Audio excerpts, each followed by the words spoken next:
தேவனுடைய பரிசுத்த நாமத்திற்கு மகிமை உண்டாவதாக. இந்த அதிகாலை வேளையில் இன்று நாம் தியானத்துக்கு எடுத்துக்கொள்ள இருக்கிறதான வேத வசனம் எபிரேயர் 10:23 வாக்குத்தத்தம் பண்ணினவர் உண்மை உள்ளவராய் இருக்கிறார். ஆமேன். இன்று உள்ள புதிய மாடர்ன் பெந்தேகோஸ்தே கிறிஸ்தவர்களில் அநேகர் பரிசுத்த வேதத்தை படித்து ஆராய்வதும் தியானிப்பதும் மிக மிக குறைவு. அதற்கு காரணம் சோம்பலின்மைதான். ஆனால் வாக்குத்தத்த அட்டைகள் பெற ஓடி வருவார்கள். நமது தேவன் பேசின வார்த்தைகள் தீர்க்க தரிசன வார்த்தைகளாகவும் ஜெப விண்ணப்பங்களாகவும் ஸ்தோத்திரங்களாகவும் இப்படி பல விதங்களில் வேதத்தில் புதைந்து உள்ளது.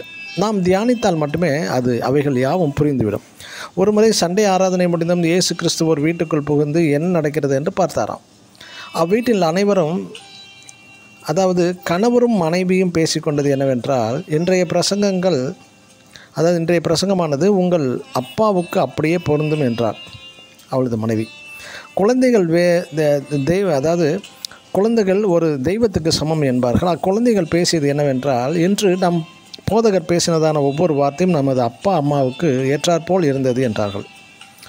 இனிமேலாவது அப்பா அம்மா திருந்தட்டும் என்று அவர்கள் பேசி கொண்டிருந்தார்கள், சம்பாஷித்து கொண்டிருந்தார்கள். வீட்டில் உள்ள வராண்டாவில் உள்ள தாத்தா பாட்டி பேசி கொண்டது என்னவென்றால், இன்று போதகர் பேசினதான வார்த்தைகள் நமது பேர குழந்தைகளுக்கு ஏற்றாற்போல் இருந்தது. இனிமேலாவது இந்த பேர குழந்தைகள் திருந்த வேண்டும் என்று பேசிக்கொண்டிருந்தார்கள். இயேசு கிறிஸ்து மனவேதனையுடன் அவ்வீட்டை விட்டு வெளியேறிவிட்டார். நாம் போதகர் மூலம் பேசினதான வார்த்தைகள் இக்குடும்பத்தில் ஒருவர் கூட பிரயோஜனப்படவில்லையே என்று இன்றுள்ள கிறிஸ்தவர்கள் பிபி சுகர் பேஷண்ட் போல எல்லா வசனங்களையும் தியானித்து பின்பற்றாமல் ஒரு சில வசனங்களை மட்டும் மாதம் ஒரு முறை மட்டும் வருடம் ஒரு முறை மட்டும் குறி கேட்கும் அட்டையை போன்று பெறுவார்கள். மற்ற வாக்குத்தத்தங்கள் எனக்கில்லை, அடுத்த வருடம் பார்த்து கொள்ளலாம் என்பார்கள். அப்படியா?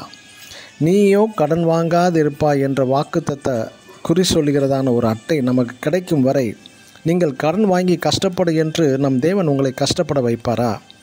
ஹார்ட் ஒர்க் பண்ணி படித்தால்தான், ஓடினால் மட்டுமே ஃபஸ்ட்டு ப்ரைஸ் பெற முடியும். சிலருக்கு படிக்காமலே ஹார்ட் ஒர்க் பண்ணாமலே ஃபஸ்ட்டு ப்ரைஸ் வேண்டும் என்று அடம் பிடிக்க வேண்டாம். வாக்குத்தத்த அட்டைக்காக குறி கேட்க ஓடுபவர்கள் போன்று அங்குமிங்கும் ஓடி அலைந்து பெற வேண்டாம். உங்கள் கையில் அனைத்தையும் தேவன் தந்துவிட்டார். விசுவாசித்து வேதம் வாசித்து தியானியுங்கள். ஆமென். God bless you.